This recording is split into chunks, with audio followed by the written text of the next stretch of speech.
This is the Behavioral Artist with your hosts, Beto Mimi. and today we actually have an awesome podcast episode for you, which of course, as you know, is also a CEU. So make sure that if you give this a listen, you're going to head on over to accessbehavioranalysis.org to get your CEU credits. It's also home of the Behavioral Artist and the dopest CEUs on the block, baby. Hey. So I'm Yes. super excited. I think that, Mimi, we've been leading up to this conversation because it's just everything in the ethos of what we're about. I feel like we're a new wave of ABA, how we practice. And you and I obviously cross paths in the interwebs. And I'm so, so thankful that I met you because this next topic is all about why I think the universe, the cosmos brought us together. And it's all about collaboration, right? So we've talked a lot about like behavioral artistry. We've talked about compassionate care. We've talked about trauma-informed care. And a huge, huge cornerstone of all of this is being able to collaborate multidisciplinary, but actually do it. I think that when we think about collaboration and as it's happening today, it happens in such like isolation. OT's doing their thing with our kiddo. I'm doing nothing with the kiddo. Sometimes we talk a little bit about what our overlapping goals are. And, to be honest, it's just not enough.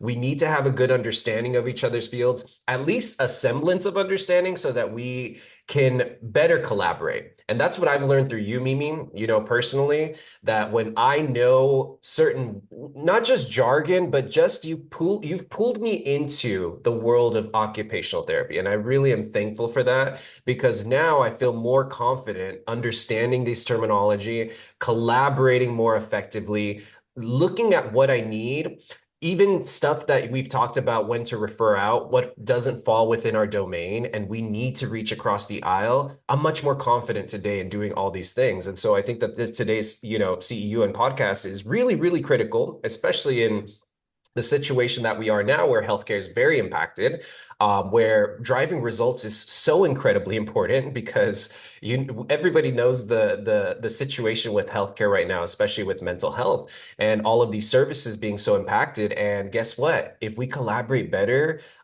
we create better effective results and we get to help more people quicker.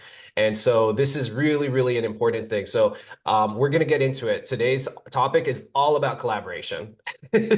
Yes, and I love collaboration. And coming from a clinic that taught me that from the very beginning is why I was shocked, like when I left. Like instead of being shocked before and then entering it and be like, wow, this is what it's all about. It's like I entered there, received all collaboration, and then I like came out of it, did in home, which I Yeah. knew there was going to be a separation because that's why I didn't do in home from the beginning because I was like, no, I'm gonna be away from people. I want to be with people.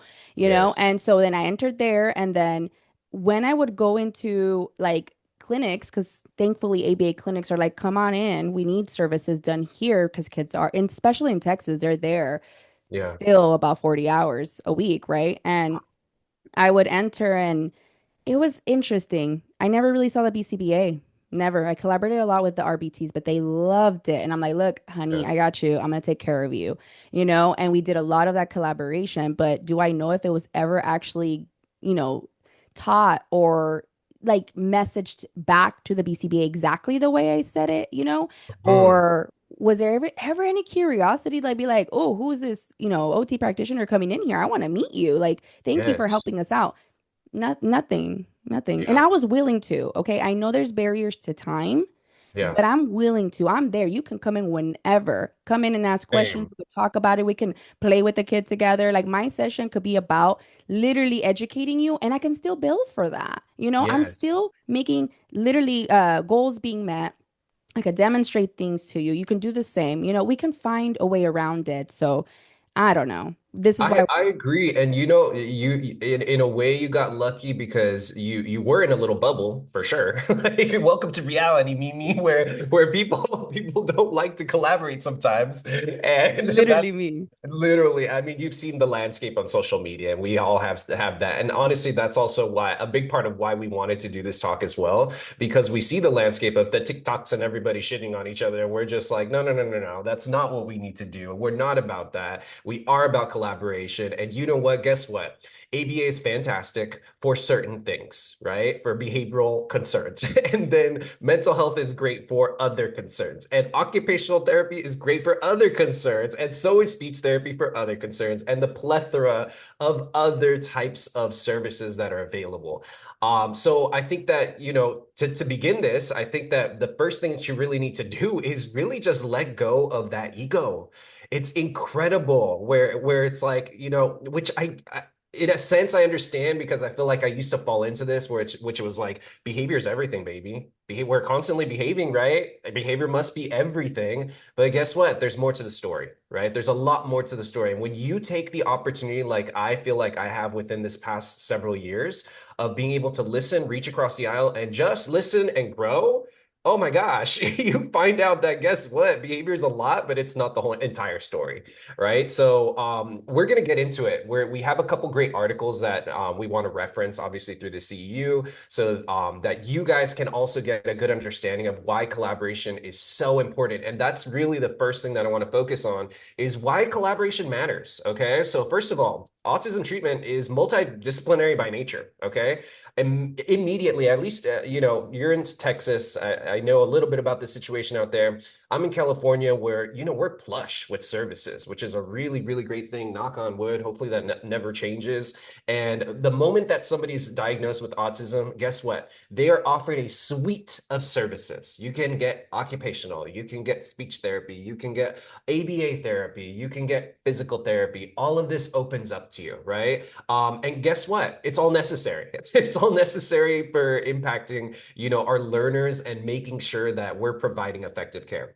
Each discipline addresses different domains. Okay, let's be very clear, right? I'm a behavior analyst. I'm a behavior specialist. So are you, right? You are blessed to also have occupational therapy background. You bring in a whole other perspective that is so important to what we do, right? And when we have fragmented care, that leads to inconsistent programming. I mean, how many goals sometimes do you see now on your cases now that you're a BCBA, Mimi, and you're like, this is pretty OT related. Oh, almost all of them. I mean, I can even do like an OT go into ABA because it's literally all about engaging even in non-preferred activities, which no one wants to tie their shoes. Sometimes I don't even want to brush my teeth. You know what I mean? Like there's literally This what's morning. literally I'm like, ay. But right before bed is the worst. Right before bed and I'm tucked in and I'm like, ay, my teeth, but that's literally where we have to find purpose and support the behaviors. And the reason why I Yes. became a BCBA was because I was coming across behaviors. And you know what? I was really good with them. I had all the quote unquote hard kids. They weren't even hard. Mhm. And, because I could handle that, right? I could understand them, connect with them. But at some point, I wanted to make sure I had more. Yes. And I wanted to learn more. I didn't want to Yes. feel, defeated in a sense of within myself. Yes. And so that's why I became a BCBA. And honestly, best combo It, ever. it it is. And honestly, when in my experience too, I always I'm like, girl, you could help me, with this occupational stuff and the speech language pathology stuff too. Oh my gosh, we could help each other. Guess what? I could ask the same thing that I just asked you, right, to an SLP and be like, hey, how many goals do we have overlapping? They're like, oh my gosh, so many, right? Of course, we know all about verbal behavior, right? How many times are we programming based on the VB map, all that stuff, verbal operants, all of this, right? So yeah, there's such a need for collaboration, right? I want to reference our first article. This is by K. Smith, J. and A. Arbesman. Sorry if I, butchered that. This is an article from 2008. Okay, so it's not crazy, crazy recent. All right, but it just shows how collaboration has really been at the forefront and something so critical to our field that we need to just be doing. Okay.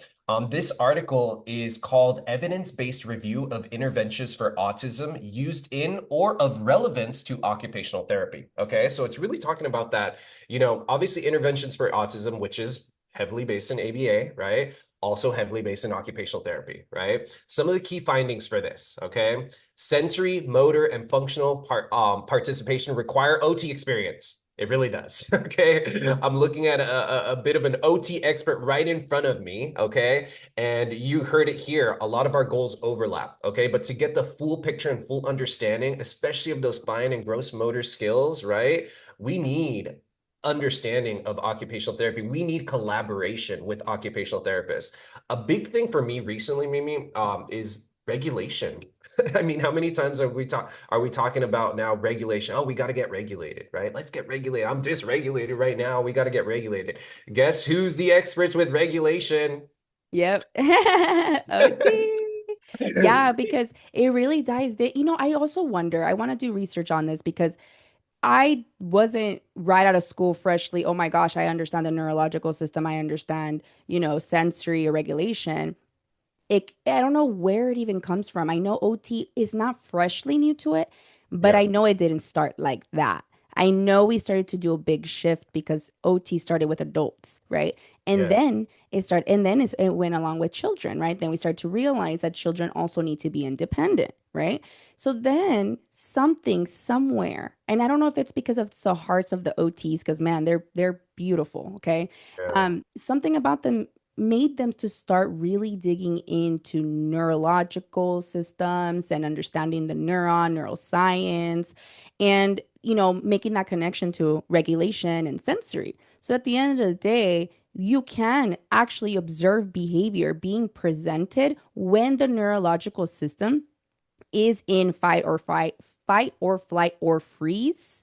And I'm sure there's more. I actually was looking into some stuff. There's more. I just forgot the names of them because people display it differently when they're in a shock moment, yeah. And so there's no learning during that. Yeah. Maybe there's like being disciplined, or maybe what is a word called that you guys call it, like cooperating, or what is it called, like Compliance. up compliance. Maybe Yeah. there's compliance. There's a Don't difference. use I that bad think. word. Ugh, it's so bad. It's so bad. So there's compliance, right? And people are like, yes, it's working.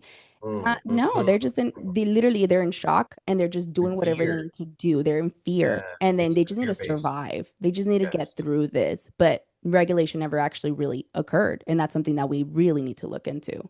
Yeah, and look, and you've changed my mind a lot on this, like the whole regulation stuff. I mean, when we start learning about the sensory system, and this is what this is leading to, we want to talk about why collaboration is so incredibly important. And this is actually going to open up into a little bit of a series, because what we're going to talk about after this is all of the sensory systems, okay? And I'm really excited because I've learned a lot about this. I've learned a little bit about the history now, also of occupational therapy and how Ayres, I think that's his name. Yes. Ayres over here is the big player over here and contributed, so much knowledge to the sensory systems. And then what I have learned is that through that context, it's like, yeah, this is how we get regulated, baby, through all of our sensory systems, making sure that these sensory needs that we're constantly seeking, right, are being met. One thing, and before I get back into this article, because I want to read you a quote that I think is really important, that just kind of seals the deal of, the need for collaboration. You really also told me something a couple months ago that I thought was really cool about the iPad. You're like, if you think about it, all our kids are really obsessed with the iPads, and not just our kids, but society in general. What are you getting from an iPad, right? You get to scroll. So there's a bit of that tactile, you get the visual, right? Oh, crazy visuals. You get the auditory, you're getting all of this type of stuff. And so you're accessing a lot of your sensory system through this device, right? But if you're looking to modify that, if you're looking to change that, and I know a lot of parents are, I know a lot of, people in society are trying to like limit the screen time. It's like, hey, give a mixed modality, feed the sensory system in all these different types of great ways. And guess what you're going to do? You're going to move away naturally from that iPad because you're accessing it in other great ways. So that has been a game changer. It works, guys. Actually, it just works too. So I think it's really cool. So we just need to be more collaborative. We need to have an understanding of each other's sciences, of course. Mimi went the extra mile. Now she's an expert in our science too, which is incredible. And it's such a good mix. Here's the quote that I wanted to read you guys. Interventions for children with autism are most effective when implemented within a coordinated, multidisciplinary framework. Okay, this is from K. Smith and Arbesman from 2008. Okay, so back then they knew it was already such a critical thing to collaborate. Today in 2026, we're still working in silos. Okay, the next part of this, I want us to understand what are the distinct roles for BCBAs versus OT? Because again, there is overlap, right? I think that the question that I pose to you, we see goals all the time that we are very transferable, right? We may write them a little bit different. We may implement different teaching strategies. We have different paradigms on how we're, understanding this information, but ultimately, we're kind of sometimes working on very similar skills, right? So for me, and I want to ask you this. So what BCBAs for me, they focus on obviously behavior, right? We're doing a lot of the learning, teaching strategies and skill acquisition. If I were to ever break it down, when I'm talking to some like the lay people about like my science and what applied behavior analysis is, I always tell people we focus on two things. Okay. Really, our biggest two things is one, behavior modification, right? We're behavior analysts. You want something modified? Maybe I'm the guy that can do it. The second thing is skill acquisition, right? What skills do we need to target in order to build that? Because the bigger thing is impacting those behaviors, right? So if I can build all these amazing little skills, right? Those component skills, then that's going to help with us. Now, OT focus. What is from the OT side? What is some stuff that you guys are always doing? For sure is being independent. How do we become independent? And we always ask the question, like, what is your occupation? Because you have multiple occupations. For example, I am a mom, I'm a BCBA, I'm an OT practitioner, I'm a sister, I am myself as an individual. What are my hobbies? What are my IA, IADLs? In, Oh, yes. Yes, so those are all the other activities, right, that you engage in. They're not so much for like survival. It's what really, what you're passionate about, what keeps your Yeah. drive going. And so we really do focus on making a meaningful life. So it's interesting because it's like meaningful changes to behavior, right? Yeah. In ABA, but then we do meaningful changes for our life and the way we perceive our life and the way we take on those roles in our occupation because let's say we have a client who, is on a wheelchair, pregnant, first time being a mom. How are we going to teach her, right? If she came for services to then be independent and literally fulfill her role as a Yes. mom to the best of her ability, right? And Yes. we've definitely altered a lot of things. We used to think or say like, oh, independent, independent. But for us, it was defined as like zero assistance. I don't ever think we're ever fully independent. No one is. I Yeah. still require visuals, right? Calendars. I still require like that auditory stimulation of reminders to wake up. Hey, you Yeah. gotta eat, right? Or gotta go pick up your kid. So we're Yeah. not ever fully independent. So naturally, we're staying away from like fully independent. What does that define as?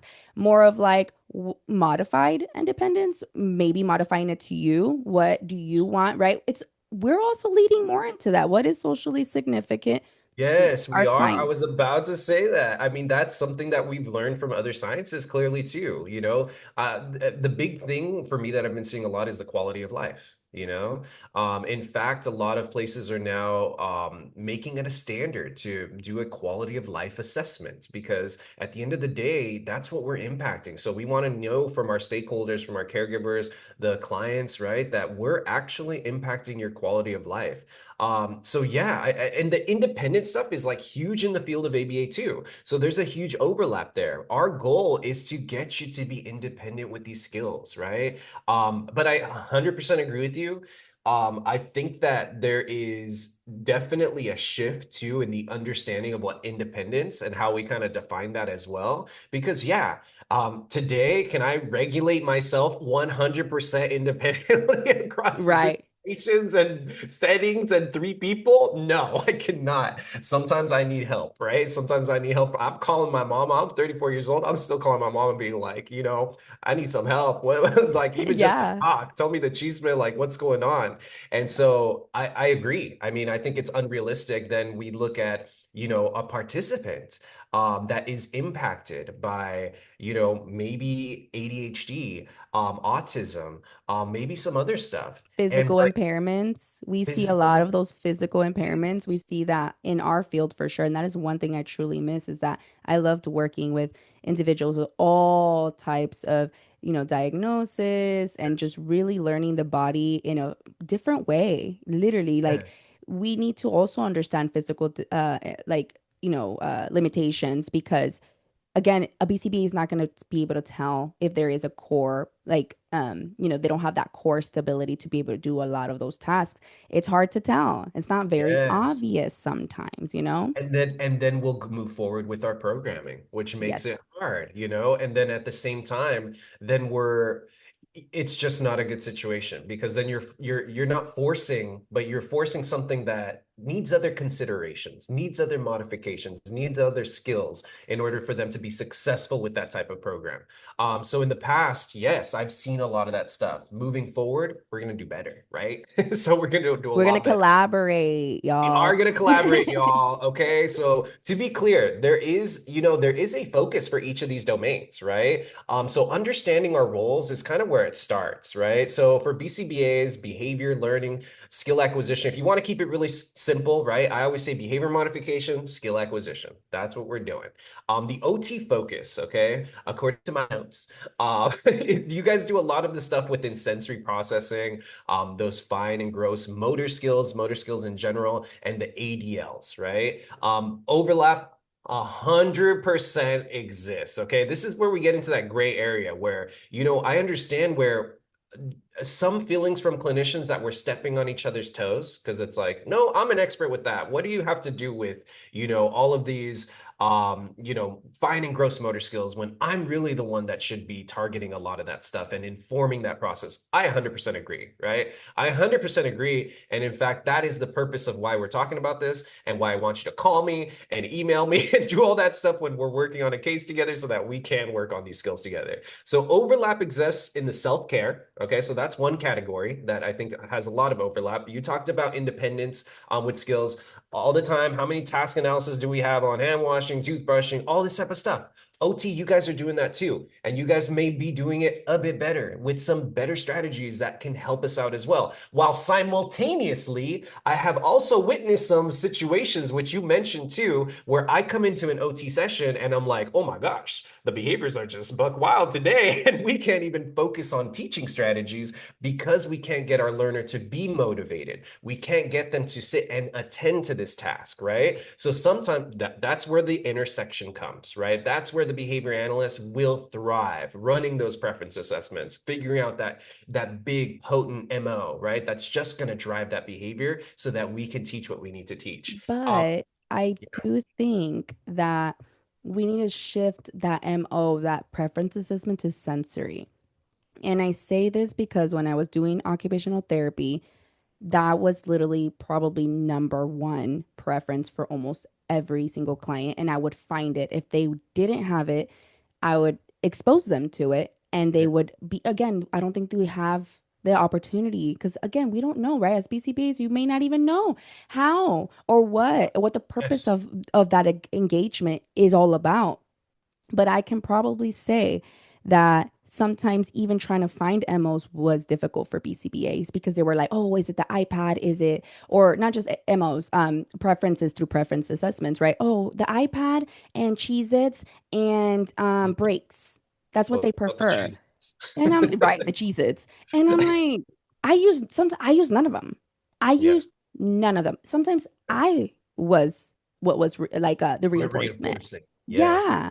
And yeah. that's literally the mindset sometimes that I run into with BCB. Sorry, I'm getting to a tangent. I just want to say it out loud. No, Is it's true. it's very like Yeah, literal. You're just stuck in those three. And then you're like, well, now we gotta like satiate them so then they can want it again. And I'm like, no, that's not a natural reinforcer like sensory is. That is something that we literally live and breathe by. That's a yeah, primary reinforcer. We need it for yes. survival. We need it for stimulation. So you're never gonna really go wrong with that. Or working on regulation by removing it too, because there's a difference as well. And then it brings down that nervous system. Learning happens through that. I'm glad you said that because it's something that I've noticed anecdotally throughout my career too. I've been the type of RBT I go into session and I am the most potent reinforcer at that time. But it's for the reasons that you're saying because I will roll you up into a little taco and Yes. you know what I'm saying? I Yes. can get a blanket, dude, and that blanket is magical. It's suddenly Yes.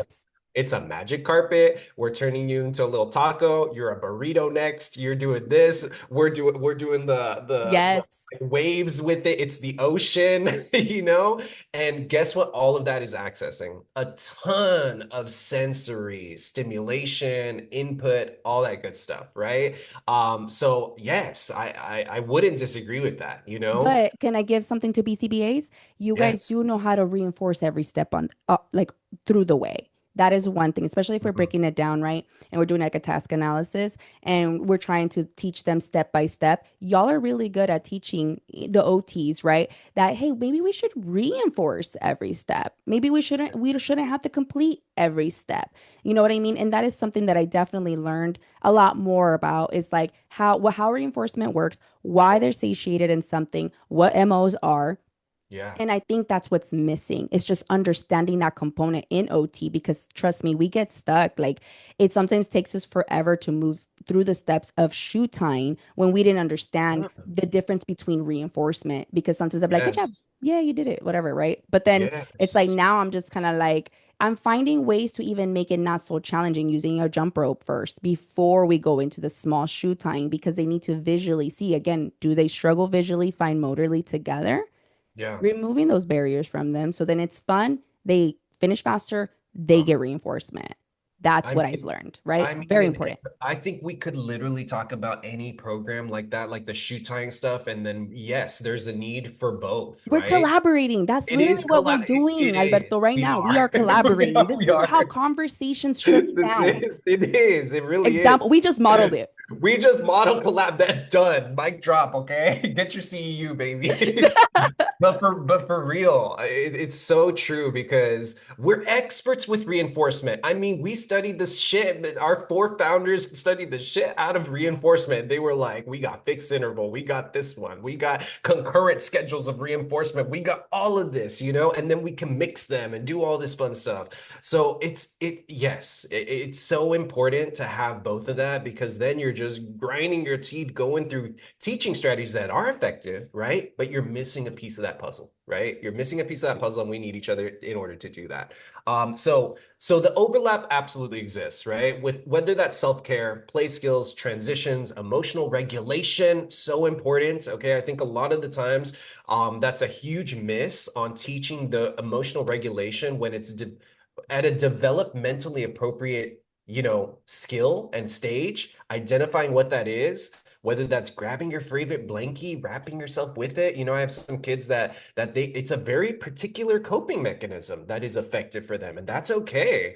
But I think we skip over that when we're teaching to modify behaviors because that's naturally what we're going to do. And to your earlier point, can I expect them to do it 100% independently? No, he's 3 years old. So probably, probably an adult in the room is probably going to have to help co-regulate, right? And that's perfectly okay. Yes. And I'm 30 years old and I still need someone, Same, same. It's Grab my it's blankie, it's okay. please. It's perfectly okay. We do have an article that talks about understanding the roles, okay?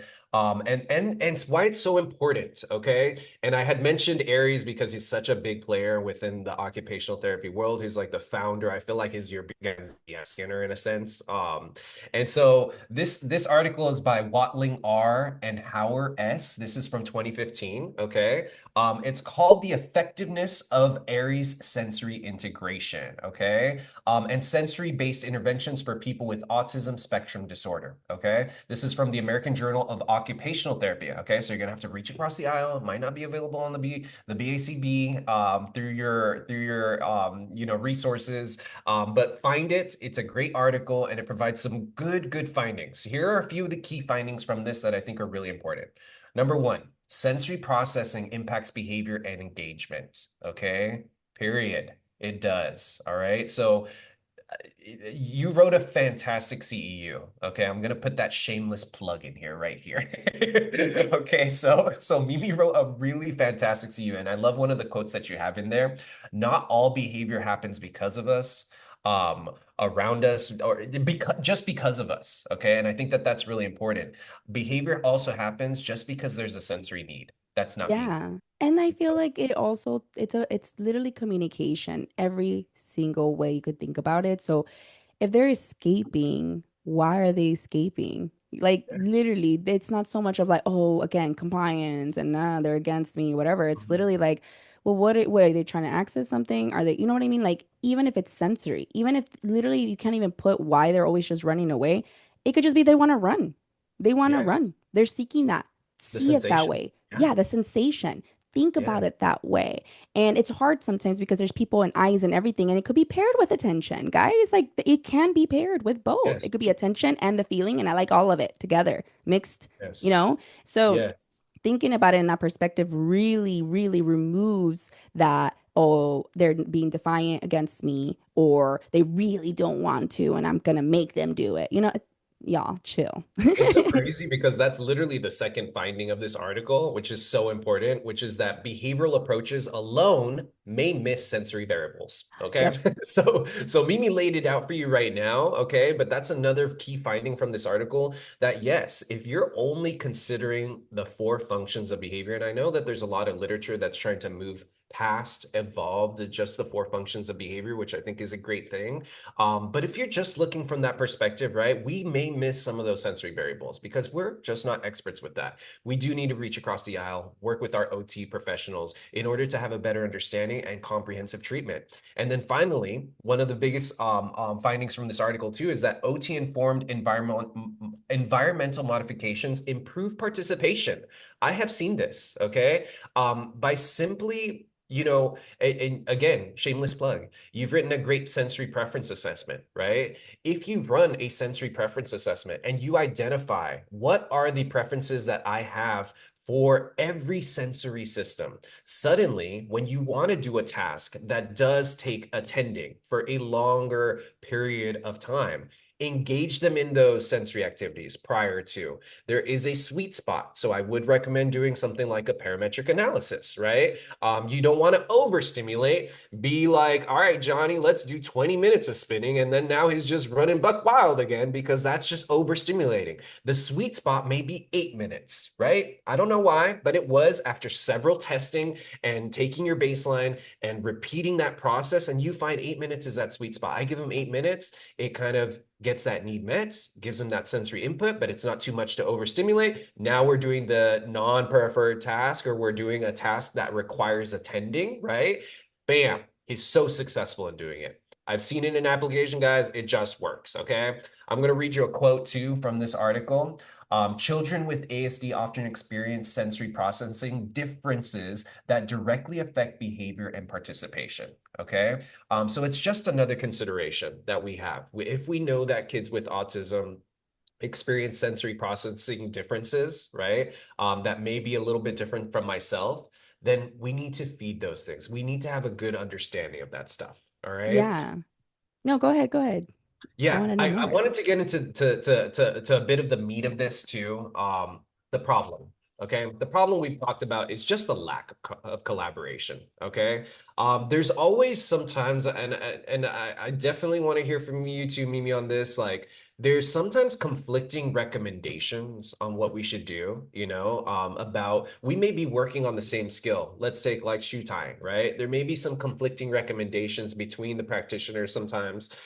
Sometimes there's sensory versus behavior debates. Is it, no, it's just for attention, right? That they're doing this. And you're over here advocating and saying, no, let's consider that it's for something else, right? And look, we let's not forget we do have automatically reinforcing, right? Like that automatic reinforcement is a part of we used to say sensory as well. It is a part of the functions of behavior. But in the way that you're considering it and talking about it, it has opened up my mind, and I do see how it is different and how sometimes behavior analysts, we may be quick to identify and say that, yes, this is the function behavior when we may be missing some other of those sensory variables, right?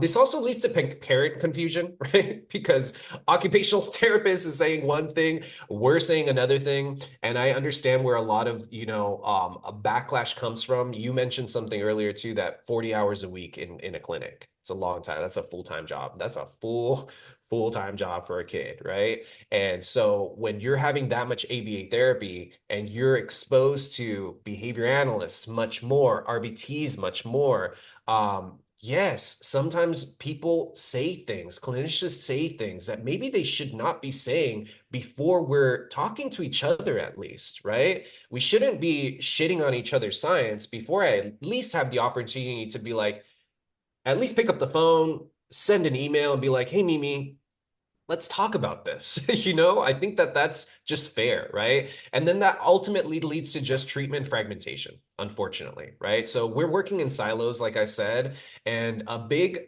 article that talks about this issue is by Kelly and Tincani. This is from 2013.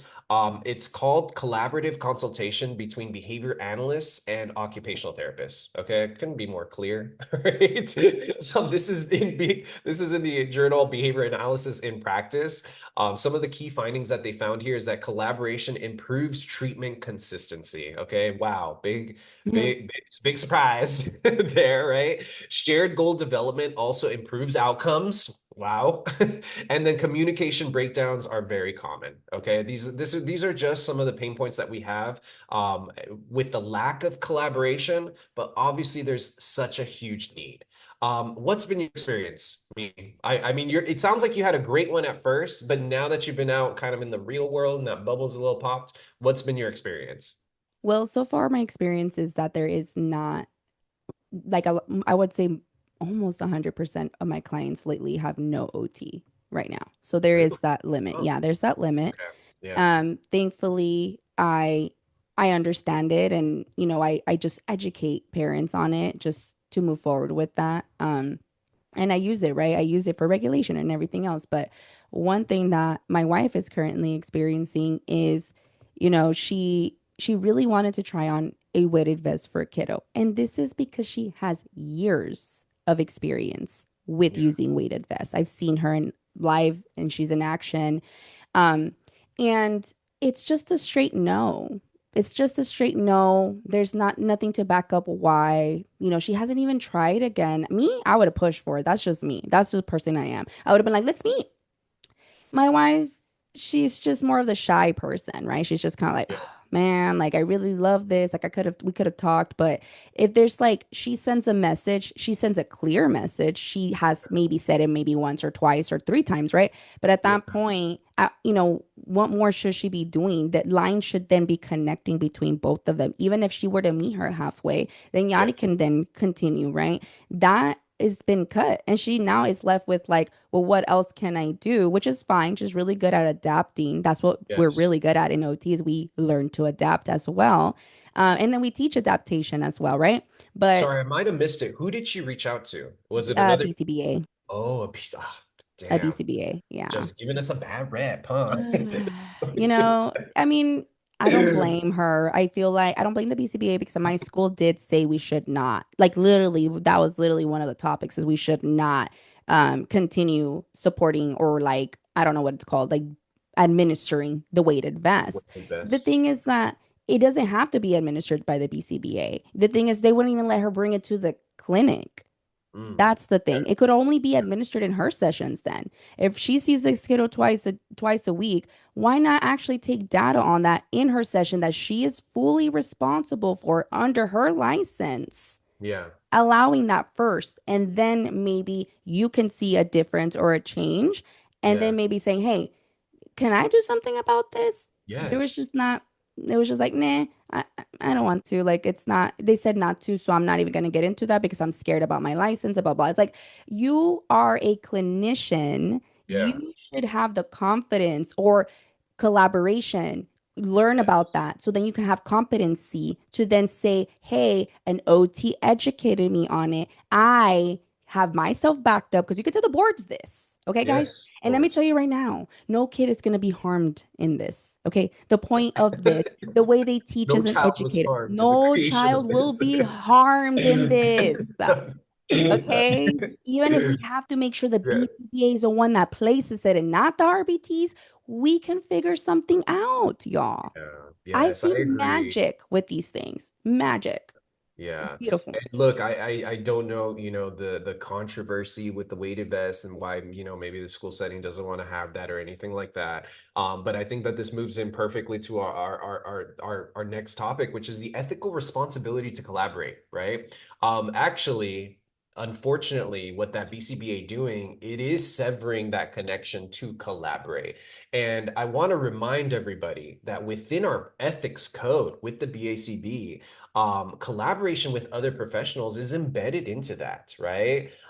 So it's not just a nice to have kind of thing. Oh, it would be nice to have, like for this Christmas, it's needed. It's needed to have, and we should be doing it. And look, I've kind of come into a similar situation in recent history that I've been reaching out to, interestingly enough, through caregivers to get information for their OT so that we can be connected. And caregivers got a lot going on, so I give a lot of grace too, right? We everybody has a lot going on, and the world is extra crazy right now, I feel like. And so I completely understand. And guess what? I'm just not going to stop asking because it's my responsibility, right? If I feel that I need to reach across the aisle because I have questions about this stuff and I know that I'm not the expert with this. And I simultaneously know that they're accessing occupational therapy right now and getting those services. My responsibility at the end of the day is to continue keeping that line of communication open and being open to listen, open to grow and hear their recommendations. And finally, right, reaching a compromise, reaching some type of compromise, because I don't think that it's enough for, this BCBA in this case to just be like, no, we don't do that. Well, guess what? What if we got a really heavy sweater then? I don't know. I don't know what that looks like, or layer up. I don't know, or something, right? Maybe there is some type of modification that we can do that would be helpful. And guess what that leads us to too? Least restrictive, most effective interventions, right? So we Yes. have an obligation to also be doing that. That is part of our ethics. We need to be doing that, okay? And to support this idea with our ethical responsibility to collaborate, okay? In case you had any doubt, there's a lovely article by Leaf, JB et al. In 2016. It's called Interdisciplinary Collaboration in the Treatment of Autism. Look at that, all right? This is in the Journal of Behavior Analysts in Practice, okay? I have a quote for you. Interdisciplinary collaboration ensures that interventions address the whole child rather than isolated behaviors. All right. We are trying to provide a holistic approach when we do this, right? And the only way that we can do that, and it is our ethical responsibility to do that, is to collaborate. Okay. Okay. Now let's get into it. How? We've built a case. Collaboration's important. If you don't know that by now, okay, I don't stop. All right.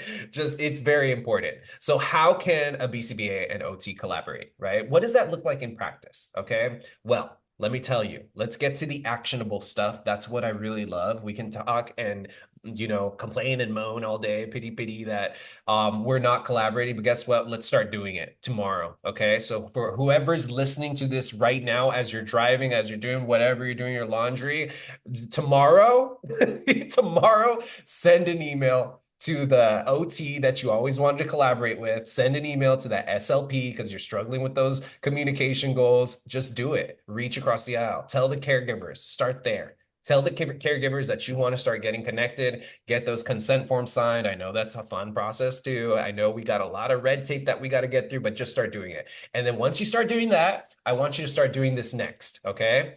Think about what joint assessments should you guys be looking at, right? Okay, because we gotta be professional, right? So what assessments that you guys want to do together?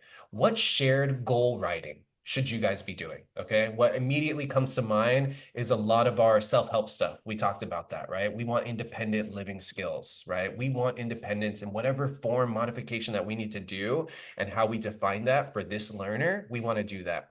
What do co-treatment sessions look like? Can we overlap? Hey, girl, like, I have my sessions Monday, Wednesday, Friday from 4 to 6 p.m. every single week. This kid has 90 hours every week. Do you want to pop in for half an hour? Totally possible, right? Is it happening? It's not. So think about the co-treatment sessions. Sensory informed behavior plans. Okay. That's a beautiful thing, right? Once you talk to that OT, you've reached across the aisle, make your behavior plan plush, right? That's your opportunity to take a look at that and be like, you know what? I have this beautiful BIP. These are my reactive strategies right now. These are my preventative strategies right now. What else in preventative strategies would you recommend for me? They will have a plethora. I promise. They will talk your ear off on all the stuff that they want to tell you that you could be implementing and is probably not in your behavior intervention plan. Okay. For preventative strategies, reactive strategy, all of that good stuff. Okay. Guess what? They're great with regulation. And then finally, environmental modifications. What type of we're great with that too. BCBAs, we know about environmental modifications. And guess what? OTs bring a whole different perspective on what type of behavioral modifications can occur, right? Does that sound pretty good? Like, does that sound pretty good, Mimi, in an ideal world that we're doing assessments together, we're doing goal writing together, we're having a session together every once in a while. You're letting me know what type of sensory-based interventions I could do, all that good stuff. Yeah, that's a dream. It's a dream, right? Let's make it come true. Yes. And I do think that if we want to start somewhere small, because that is the dream, pair with them. There Every you day go. just be like, "Hey girl, what's up?" Like, Yes. how you been? Especially if like how I did it, right? And how my wife does it is they go into clinics. I know I'm in Texas, but there could be people listening from Texas. When you're going, especially if you're Howdy, y'all. Hey, y'all. Howdy, y'all. As you're entering, especially if you are the OT practitioner, right? You're entering in there, go and say hi. Or if you're the BCB in the Yes. clinic and they're entering, be like, "Hey, what's up? How you been? Oh, great." Like that's it. Pairing and Pair with rapport. them. Don't put so Yes. much stress at the beginning because then you can become aversive to them. You're asking all these questions and they're just like, "Dude, I just graduated yesterday. Okay. I just passed my NBCOT. That's what it's called yesterday. Okay. Okay. It's called what? NBCOT. All right. I like Yes. Like I it. just passed my boards, right? Like they don't know anything about sensory probably either. So Yeah. first it's like let's think about that pairing process. You don't even have to see them right away. If this is just more natural and something that you can start tomorrow. It's not that Yes. easy. It's legit just saying Totally. hi and Totally. then just being like, "Hey, how's my kiddo been in your session? Like can I help you with any behaviors?" Start there next, right? How can you help them with behaviors if they're having any? Is there any way I can I see you and anything? And like you just start to kind of like open this up for them. And Yeah. vice versa. If it's an OT listening to the same thing, go in there and be like, "Oh, you can even tell the RBT, hey, tell your BCBA, say hi. I would love to collaborate one day." Bam. Next time, same thing, right? And you're building that connection. You're literally leaving a string there that they can then follow through with. So it can be as simple as that. Again, same thing with parents. Like, I don't overwhelm them. What I do is I send quick reminders of kind of like, "Hey, don't forget, I really want to meet that OT. She sounds really cool, you know?" And then no pressure, right? Yes. I'm not emailing them the next day saying, "Hey, remember, blah, blah, blah," unless it's an emergency, right? That Yeah. is where I get very critical and I'm like, this is the reason why I might not get approved, whatever, right? Yeah. Different. But if you're just trying to get to know them, that is my favorite part is just sending little quick reminders that, hey, it's not scary. They might Yes. have a negative reputation of you because of TikTok, right? Because of social Oh, media, because of yes. bad experiences. So start Yes. small, okay? Unless you're ready and they're ready, shoot, go for And it. I love that because it does a couple of things. Like pairing and rapport is a cornerstone for ABA. That's very ABA of us, right? We want to make sure that we pair, we have good rapport with everyone, and especially the people that we're collaborating with. And then two, like you're saying, it's helping repair this bad reputation that we've just created, you know? And look, I gotta say, I have met some of those BCBAs, and if I want you to just, again, while you're listening to this, I want you to just let go of the ego, let go of that stuff, just reflect a little bit and be like, have I ever been that type of way that turns people off, that I'm the know-it-all? Um, in recent history, and I don't know if you were there for that talk actually, Mimi, when we were in one of the lectures for one of the presentations at CalAba, and there was a BCBA, and obviously I don't want to really call them out, but they made a comment basically saying, one of my biggest weaknesses is that I just know it all. And I think I was there. you were there. Do you I remember think that? so. Yeah, I And it do. was that it was she didn't say that like that verbatim, but it was basically that. She was saying that, like my problem is that like, I kind of know it all and blah blah blah. And I was just kind of like come on, that's immediately going to shut people off, right? Because first of all, we don't know it all, okay? We need to have humility. We have to. I don't know it all, okay? I'm pretty skillful. I still don't know it all. Like I'm never going to know it all. That's impossible. I would love to know it all. It's just not going to happen, right? So have some humility, fix our reputation, reach across the aisle, build that pairing and rapport like Mimi's talking about, those little steps, right? With those caregivers talking about the other, disciplines and what they're accessing, talking to the other OTs, SLPs, all that type of stuff. That's where it begins, right? So I think that that's solid recommendation. Again, so we have a lot of stuff that we could work on together. That's how collaboration should look like. I want you guys to take a look at an article too. This is by Pfeiffer B et al. This is from 2011. Okay. It's called The Effectiveness of Sensory Integration Interventions in Children with Autism and Spectrum Disorders. This is from the American Journal of Occupational Therapy. Okay, so you're gonna have to reach across the aisle. Again, it's not from our Java, right? Some key findings here. Sensory-based supports improved social responsiveness. What are we working on all the time? What is one of the big domains on the Vineland? Socialization, right? Two, self-regulation, coping skills, right? Aren't we always talking about coping skills? What's this coping skill, right? And we got to move further than just a deep breath, right? That doesn't work for all of the learners. Functional participation, right? Don't we want kids to be engaged in activities all the time? Aren't we constantly working on elongating that duration, right, of engagement with a particular activity, right? So collaboration enhanced generalization too. Okay, so when people collaborated and they actually did the thing, guess what? Generalization occurred much more. So it's so important. Okay. And just as a quick quote, collaboration between therapists supports generalization of skills across contexts. Okay, that's just true. If we want to provide a holistic approach, we absolutely have to collaborate. Okay. I want to give you guys some real life examples of collaboration. Okay. Number one, sensory seeking behaviors. Always seeing this. Okay. The OT, and I may be using some words that you may not understand or know right now. I've been learning it myself, okay, too. So let's say the OT identifies vestibular needs, okay?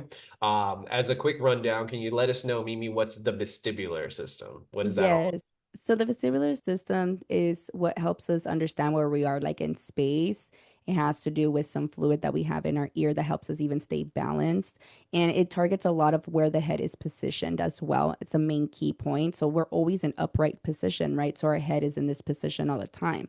But if we never get exposed to or experience being in different positions with your head, including sideline on the other side, upside down, we're not really ever experiencing that fluid shifting around and understanding our body in that sense of space basically. And Yes. I'm giving you a little rundown about that, but yeah, vestibular is something that definitely is way targeted by OTs, and we have things Oh, called yes. astronaut protocol, which is amazing, and I'm trained in that as well. And I haven't even gone into that. That Wait, it's really called works on what? yeah, astronaut protocol.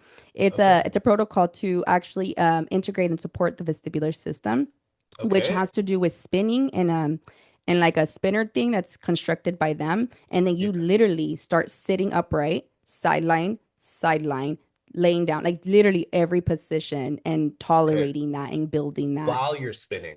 while you're spinning in both ways. Always make sure with vestibular, if you spin in general, just because kids like spinning, make sure you spin the other way as well to balance the fluid out. Think about it. If you're only spinning one way, your fluid's Yeah. like this. And then you got to Yeah. spin the other way so it can come back. I You need both ways. If you do and something to see, one side of the body, do yeah. it to the other side of the body. Same thing. Don't just Yeah. squeeze the right side, squeeze the left side. Okay. And see, this is such a cool thing because in just this little example, right, we're seeing sensory seeking behaviors, right? That is simple. I'm not going to give you too many details on it, right? You're seeing sensory seeking behaviors. Let's say you have Johnny over here, he's super fidgety, is getting up every 2 seconds, like trying to do the most, walking, pacing back and forth, all that stuff, rocking his body, You know that kid. I know that kid. You know that kid, right? So the OT right here, you just understood what now the vestibular system is, right? It's how we know where in time and space and where am I, right? Where's my body positioned in time and space right now, right? And those liquids help identify that. You have given me that knowledge, so now I understand, right, what the vestibular system is. Now, the BCBA role, right? The BCBA can modify reinforcement schedules using movement breaks, okay? We know how to do that because we understand, okay, on a fixed interval, right? Or maybe non-contingent reinforcement, right? NCR, baby, right? Let's say we implement an NCR procedure. We're fantastic with that. We want to do FI 15, right? So fixed interval every 15 minutes, we're going to be providing NCR. But guess what? What NCR? What sensory activity? Your OT will identify that vestibular need. You're going to integrate it within the routine and implement the NCR procedure. There you go. You have collaboration in real life that is actually needed because guess what? You're just going to take a wild guess, honestly, because BCBAs, be honest, answer right now for yourself. How many of you knew exactly what the vestibular system meant and is? We don't get that knowledge. That's not part of our domain. That's okay. That's why we need occupational therapy because we know part of the puzzle, we don't know the full puzzle. Let's go to example number 2. Feeding interventions, okay? Let's say, okay, you need a feeding intervention. This we do all the time too. How many of our kids are such picky eaters, limited diets, all that stuff, right? OT addresses the oral motor skills. They're an expert with that. Let them do that, okay? Girl, don't be trying to be the OT specialist doing motor skills for oral motor skills when we're not experts with that, okay? But the BCBA, we're great with shaping procedures, right? So let's say we get some knowledge from the OT, we collaborate, we do one of those co-therapy sessions, I get to see them model some stuff. Suddenly, now I can more confidently implement some stuff and with the approval of their OT as well, right? So now I'm going to implement a shaping procedure to help with this process that's guided by OT, okay? What do we typically do? I mean, we can go from like touching stuff and we know how to shape, but is it meeting all of those needs? It's not. And from what I've learned from you, Mimi, it's just much more comprehensive, right? When we pull in an OT to get that better understanding. Yes, absolutely. And I did a CEU on feeding recently with Yadi, and it's definitely I want you to know I specialize in feeding, and it hasn't been my favorite because I think I was missing some components. Now that I know ABA and I understand a lot more, it's like wow, it's like the perfect mix. But Yes. I realized through every training that I've had, I don't like very structured trainings. I don't like very structured protocols because I don't think we realize that there's so many different scenarios, so many different, people who have experienced different consequences and trauma and culture and Yeah. way different that sometimes those protocols are just not enough. They're the foundation. For sure, I learned a lot, but we've been doing feeding with my son and daughter for about 4 years now. And it does take that long. Now Yeah. my son tried crawfish the other day. Tried it. No way. Yes, he did. Crawfish? And shrimp That's so yesterday. Shrimp. okay. Just tried it. But that's literally a goal we need to get to. It's just trying Yeah. it. The point here Yes. is just to try Yes. something, right? Not to actually start to eat it. That comes later. Then we grow that foundation for them, right? But my daughter and my son are in different levels. My daughter, she's already past the trying part. She tries to say, I like shrimp. Bring it. Me and Shrimp, we cool. Me and Shrip were cool. Like she's there now, but she Yeah. is not on the spectrum like my son. So he Yeah. struggles a lot more. Yes. But he's at that trying phase because we've learned about, the environment and Yeah. exposure and how it doesn't start with food, right? That's all Yes. OT. Literally And all you OT. guys know, like in this example, you guys know the oral motor skills, how to Yes, we break that do. down, right? Yes, exactly. You know Because that. yeah, literally I would analyze like why my wife's like, I noticed that he likes fast food stuff. So why not a cheeseburger versus nugget from McDonald's? And it's because of Yeah, how wide he had to open. She noticed that he would there you go. fatigue because the burger is bigger than the nugget that he can even break down easier, and the See? French fry and the pizza. See, see, BCBAs, why it's so important to collaborate? Because we would just not naturally think about those things. We would move to a shaping technique without maybe considering, shoot, this kid doesn't even have the jaw muscle strength to like open up his mouth wide, or maybe like he has a tongue tie, or maybe some other stuff that you have shared with me. So, yes. So let's look. I have another quick example. This is with transitions, okay? Just to drive the point, guys, of how we can really make this come to life, okay? How many times are we working on transitions? I need to transition my kid off the iPad into doing something that he needs to do, and bam, tantrum and all this other stuff, right? Then ensues, right? So we're working on transitions. Maybe that's the goal. Guess what? The OT, okay? OT comes in, they recommend visuals and proprioceptive input. That may be a new word for you, baby, okay? So really quick, can you give us a really quick rundown? What is proprioceptive? That's just kind of connecting like your bones and muscles and neurons to come together. So, we got squishy thingies in our little bones. And when we, compress, come out, it's just literally the muscle and knowing how to move around that. And still understanding where your body is in space as well, but through like the muscles and the bones and all that stuff that come together, relax and all that. There we go. So the OT would recommend maybe a visual, some proprioceptive input for this transition, because that's something that they know will be effective, right? Meanwhile, the BCBA programs transition tolerance protocol, right? We know how to build tolerance. We know how to break that down so systematically, right? To the T, baby. Like we're all about, like you said, that protocol, right? And so we can do that. And then together, guess what? We're going to make those transitions. We're going to meet that goal faster. It's going to generalize, as you've heard within the previous articles, right? And they've had a lot of findings that when we do work together, not just do we meet goals faster, we actually generalize and maintain these skills for longer, much longer, right? So that's really the important part here, okay? Look, we have a lot of barriers to collaboration, okay? Some of that may be a difference in terminology. You just heard a couple words, maybe that you're not crazy familiar with. That's okay. I wasn't either. That's okay. Learn about it. Get your feet wet. Ask questions. Have an innate curiosity, okay? Sometimes we also have philosophical differences, right? On how we want to target things. Guess what? We're adults. Compromise, okay? Come to a compromise in a good, healthy, positive way with your OT practitioner, with your SLP, so that you guys can figure out the best way to move forward together. That comes into the joint programming. Lack of shared training, right? OTs get trained in a certain way, we get trained in a certain different way. Have that understanding, okay? That we are trained differently with different principles, right? And that's okay. That's part of the beautiful thing. Sometimes there's scheduling constraints, right? We just mentioned Johnny over here gets 40 hours of ABA. Meanwhile, he gets 2.5 minutes a week with OT. You know what I Legit. Yeah. like, so there are scheduling barriers and constraints as well. But guess what? We just have to work through them, right? That's still not an excuse for us to not collaborate. I did it, so it's possible.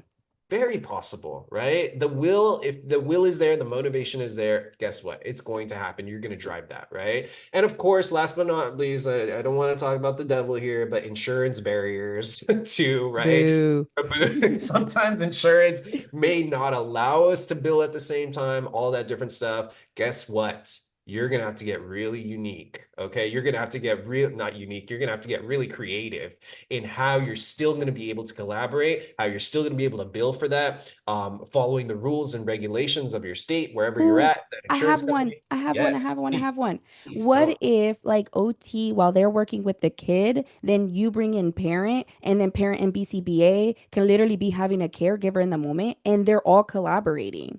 So There then you you go. can literally be interpreting what has happening and what is collaboration and the importance of it. And that's all caregiver training. Bam. You Bam. can. I You just know, figured it you out. can. You can. And you know, it's so funny because I literally just came into this recently because I had an insurance barrier where the insurance basically was like, no, you're not allowed to go to the school. And I was like, well, the issue is occurring just at the school. It's not occurring at the house, you know? So I'm interested in going to the school and seeing him in his real life setting where this is happening. To your point, that was the loophole that I found out. They were like, well, technically you can't go to the school, but technically if you were working on with the parents and they happen to be with the teacher, then suddenly you could talk and work with this about this stuff, right? So look, sometimes you got to be a little bit like Robin Hood, you know. We're taking from the rich, we're giving to the poor. We're also we're changing those resources. We're finding the loopholes to help, right? I'm not saying do anything unethical, okay? Let me be very, very clear. Follow your rules, follow the regulations, follow those, you know, standards that the insurance companies have. But if there is a loophole, a little bit of a loophole, and it will help your kiddo, oh, baby, do it, okay? And then talk Do about it it. in your peer-to-peer if you end up having one. And you need Yes. to, and literally my wife, before we leave, my wife literally has two peer-to-peer reviews because we're in Texas, okay? Like back to back, and they're denying almost everything. And Uh-huh. she's like, I've never done one of these because she's really good at getting approved. So am I. Yeah. And she's like, what do I do? I was like, and I know because I had a peer-to-peer review coming up and I've been, and then I didn't. Something happened. I think I ended up leaving or something. It was a while ago. It wasn't even my fault. Anyways, I started running across some TikToks and people were talking about peer-to-peer reviews. And one of them's like, make sure if you're a BCBA, you ask to have a peer-to-peer review with a BCBA. You should not be having, or a doctor. I would say maybe a doctor, but you can educate the doctor. They're not professionals in what we do. They're And that's not. what I told her. I was like, you Yeah. go in there and you say what you ask their question, you ask them questions. What do you do for a living? All right, let me write that down. What's your name again? You go in there, ask what they do, ask their background, what is their profession, what is their specialty. You talk about your specialty and you go in there confident and saying this is why he should get approved. Do you think are you against approving children who need it because of this diagnosis, because of this? Are you pro that? Tell me right now. Not like that, but like that. I love you. But like that. No, I get I love you, spicy. Mimi. I can get spicy. She won't. Oh, I But know I you was and I can. was like, literally, you need to go in there confident because Yeah. no one you shouldn't be. And then she waited for a BCBA. So guess what? They probably had to hire one. Bam. Yeah. Ba- I love it. I love it. In one token, you're like pairing and rapport. Hey girl, how are you? But low key, when we need to advocate, we're going. We're going in. Yeah. We're fighting for what's right and we're fighting for these services. And I love you for that because it just speaks to the type of clinician that you are, the type of person that you are. That's why we vibe, obviously, with our little collective here at Access Behavior Analysis because we go in with that stuff. We're passionate about that stuff. You know, I'm the same way. It upsets me, you know? I'm like, you and I both know what is right. This kid needs this service. Why are you doing this? You Yeah. know, What is your reason why not? And so instead why? of them, you feel so scared sometimes, right? And you're like, oh shoot, how do I convince them? You get nervous and you probably don't even say the right things and they Yes. deny it. But then No. you question them. Then I don't like that. Advocacy. It's a Advocacy. peer-to-peer review. It's not peering you only. It's literally Yes. a peer-to-peer review. It's for both of you to talk. Yes, yes. And you know, that's why again, collaboration, even when we're advocating, is so important, right? So before we end this CEU, I want to leave you guys with some best practices, okay? If you guys take away anything from today, it's that we do need to reach across the aisle. Like I said, I gave you something actionable, a little call to action, right? The moment that you're done listening to the CEU, think about who have I been meaning to collaborate that would help with my programming, that would help with this kid, his quality of life. We're running out of time, guys. Okay. So do it tomorrow. Do it today if you can. Okay. Here's some actionable strategies that I'm going to leave you with. Okay. Number one, hold a joint treatment planning meeting. Okay. Maybe we've never done it, right? Maybe it's going to be the first time. Maybe you've been in BCBA for several years and you know what? You still haven't had like a full session of joint planning where we're actually working on goals together that overlap. Okay. Do it. Okay. It's going to be a great experience. Two, try to use some shared language. Okay. Go into their world, ask questions, be curious. If you don't know what proprioception is, you don't know what vestibular, you don't know gustatory. Okay. That's okay. I didn't either. And there's still a ton of stuff I don't know, and I'm going to confuse it sometimes. And that's perfectly okay. Guess what? People love when you're curious about their science. I love when people are curious about behavior analysis. I'll nerd out on it and I'll talk their ear off, and they're like, fuck, why'd I ask? But so be curious, right? Use shared language. Create shared data collection systems, right? Share your data. Now that you're overlapping and you're working on similar goals, share your progress too. Why not, right? You're working on shoe tying, I'm working on shoe tying. This is how we're driving this. This is how we're driving this. Now we're in alignment with how we're doing it. We're progressing at similar rates. Maybe we're not. Let's have a conversation about that. It just opens up this whole great situation. Observe each other's sessions, okay? Even just starting there, right? Align reinforcement and sensory supports, right? What type of sensory reinforcement do you want to provide, or just access to sensory needs do you want to provide? And then finally, co-write goals, right? Come to a compromise. How can we write these goals together that make sense, that are just going to be so robust and are going to make a big difference in this kid's life, right? So I'll leave you guys with that. I think those are some best practices that if you want to start doing some collaboration starting right now, tomorrow, with your OT, this is a place to start. And I think Mimi, you said it really, really best too. It all starts with pairing a report too. Bridge that gap. Just say hi. That's the first thing. Obviously get your consent signs too. Okay, I want to be clear about that. This is very protected health information. We work with a lot of HIPAA, PHI. So I want to make sure that you are doing it through the right way. So the first thing that you want to do is just get a consent, right, from all parties necessary. And once you do that, then reach across the aisle, say hi, right, and start that pairing report. Yes, and then if you are having trouble understanding gustatory and all those words, we do also have a CEU on accessbehavioranalysis.org that goes down the sensory system that I created. And Beto also was a big part of it, just finding the awesome research that he finds. So you get to have the real nerdy stuff that I kind of struggle with, and then the really chill stuff that I'm really good at. All right, cool girl, calm down. No, no, no. I like nerdy stuff though. That's No, my I know, I know, favorite. I know. I'm a cool I nerd. love I'm that a you cool come in here on nerdy. nerd. I'm like, yes, it tingles. Yes. Yes. I Thank love you guys it. so much for listening to the Behavioral Artists. Like we said, this does count as a CEU, so come down to www.accessbehavioranalysis.org. If you like the talk and you need some CEUs, just make that little purchase, and then you could take a little final exam. We're not trying to, get you in any type of way. It's pretty simple. We just have some big takeaways from here, but the big, big, big, big thing is collaborate. Collaborate, baby. Hashtag collaboration. Yes. Thank you, everyone. Thank you.